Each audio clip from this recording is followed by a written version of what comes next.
Tenemos comunicación con Diego Fernández de Ceballos. En la bitácora, el jefe Diego apunta razones por las cuales detona estas cifras terribles del México salvaje, del México bronco, del México rojo sangre. Diego, te saludamos y muy buenas noches. Pepe, buenas noches a ti y a tu audiencia. Mira, a mí me parece, José, perfectamente explicable, aunque sea lamentable, que si alguien lee un periódico o enciende un televisor, de inmediato se vea saturado de malas noticias, crímenes de toda naturaleza y saqueos cometidos por servidores públicos. Todo esto, Pepe, a pesar de que somos un pueblo que produce y trabaja, que también hay autoridades en los 3 órdenes de gobierno que realizan acciones con buenos resultados, que además son reconocidos internacionalmente, pero es perfectamente explicable que lo positivo ocupe pequeños espacios en los medios de comunicación y que la nota roja del saqueo que vienen cometiendo muchos funcionarios, así como de los asesinatos violentos, sean realmente la nota periodística. Cuando una institución, José, como esta que se denomina semáforo rojo, semáforo delictivo, digo. Semáforo delictivo, perdóname, sí, que nadie ha tildado de mentirosa, nos informa que el mes de mayo pasado fue el más violento de los meses en los últimos 20 años, José, dejando un saldo de 2.150 homicidios dolosos, precisamente en lo que va del presente año. O sea, más de 2.000 asesinatos por mes en 2017, y que 7 u 8 de cada uno de esos 10 delitos son consecuencia del crimen organizado, pues es natural que la sociedad se sienta insegura y con miedo, José. También, déjame decirte, me parece muy explicable que no pocos comentaristas opinen que las autoridades deben dar un cambio de timón en el combate a la delincuencia. Algunos inclusive sugieren que liberar el consumo de la marihuana ayudaría considerablemente a contener esa barbarie. Sin embargo, me parece que el problema es mucho más grave y más complejo. ¿Por qué? Porque el llamado crimen organizado, que hace 15 o 20 años se ocupaba principalmente del trasiego de las drogas en los Estados Unidos o hacia los Estados Unidos, ha modificado su proceder en 2 rubros principales. Primero, al empezar a recibir como parte importante de sus ingresos en México, parte de sus ingresos en especie, ya no en dólares, sino en droga, el crimen organizado se vio precisado a colocar esa droga en territorio nacional. Y eso naturalmente derivó, José, en una lucha violenta entre esos grupos por pelear las rutas y las plazas en México. Segundo, el crimen organizado, que hace años se ubicaba en el mundo de las drogas, incursionó con mucho éxito en otros ámbitos criminales. Tú lo has reportado prácticamente todos los días: el asalto, la extorsión, el secuestro, la violación a mujeres y a niños, el cobro de piso, el robo de combustibles y muchos más. Hoy, para mi modo de ver, poco o nada implicaría en materia de seguridad permitir el uso lúdico de la marihuana. Tal vez lo único positivo podría ser el que se liberara a muchos reclusos que no tienen por qué estar en la cárcel. Ahora, lo recientemente sucedido en zonas de la propia capital de la República y del Estado de México se suma a lo cotidiano en otros lugares del país.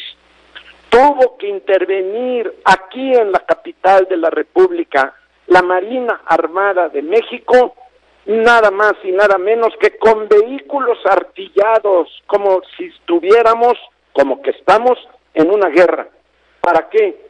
Para someter de momento a una organización criminal, matando a su líder y deteniendo a unos pocos de sus integrantes. Pero el problema, José, sigue aquí en la capital y en gran parte del territorio nacional.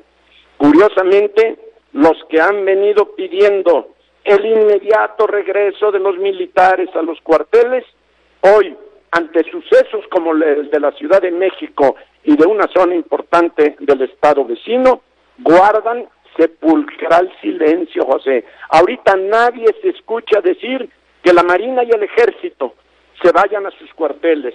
Imaginemos, por favor, Pepe, ¿qué pasaría si en este momento un loco con un discurso amoroso y sin más ni más regresara a las tropas a sus cuarteles? Pobre pueblo, totalmente a merced de los violentos. En mi opinión, Pepe, ¿qué cosa es lo que sigue? Pues a mi modo de ver, se tienen que iniciar muchas acciones articuladas de corto, mediano y largo plazo, porque el que presente fórmula rápida y sencilla es un mentiroso y es un criminal. Se necesita empezar por limpiar la actividad política y administrativa del país. Se necesita limpiar y capacitar a los cuerpos policíacos, lo que implica mucho tiempo y dinero.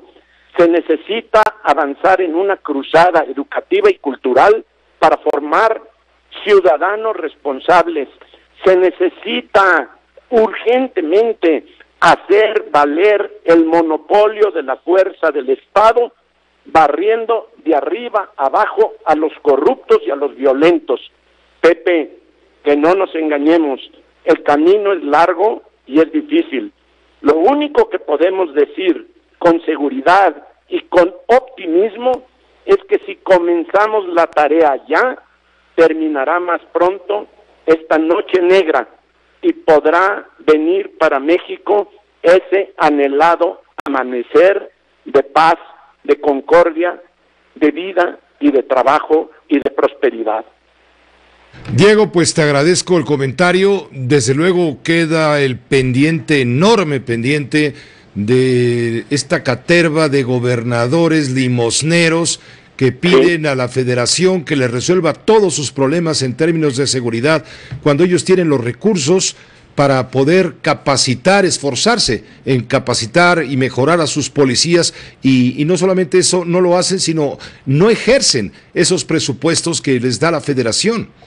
Tienes toda la razón, Pepe, y esa es una gran deuda que tienen muchos gobernantes, porque más allá de que el crimen organizado se haya impuesto violentamente, con más armamentos, con más dinero, con mayor organización que municipios y estados enteros del país, no se advierte que en la mayor parte de este pobre y dolido país se estén dando esfuerzos que empiecen por ir formando a esas policías, ir depurando los cuerpos de orden de seguridad y de mando. No se ve que haya una decisión firme, decidida, contundente, eficaz, siquiera para dar el primer paso. Están pidiendo que vaya el Estado federal, que vaya el Ejército, que vaya la Marina, que vaya la Policía Judicial Federal, urgentemente a pagar los escándalos más violentos que estamos padeciendo.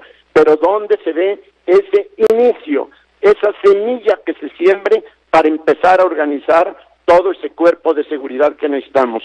Y si no hacemos eso que tú señalas, pero empezando por limpiar la actividad política y administrativa del país, de otra manera, cada día será peor para nosotros el infierno que estamos padeciendo.